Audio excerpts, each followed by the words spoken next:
So today I'll be going to share with you guys another conditional formatting formula, which is very helpful. So first of all, as you guys can see here, we have a different department staff in their salary. So we have like a 5 different departments here. What we need to do first of all, click over here, go to the data, then from the data, click on the data validation.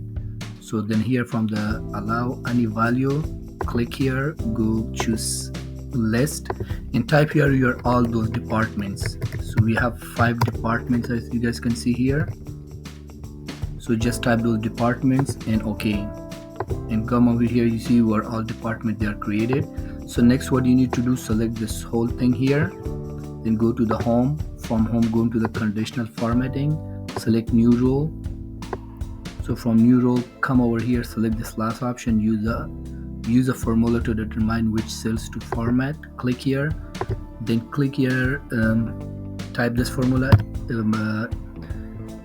equal. So our finance is located in the E7. Type here E7. Sorry, you have to put $sign before this E. Then again here equal, then go click right over here. When you click here, then go to the format, then come here to the field, choose the whatever color you want. I'm going with light blue. Okay, so now you come over here and select, like for example, technology. You see here it's already highlighted. We're going with finance, it's highlighted. We're going like for example the catering and events, it's highlighted. Please, if you like the video, like and subscribe. Thank you.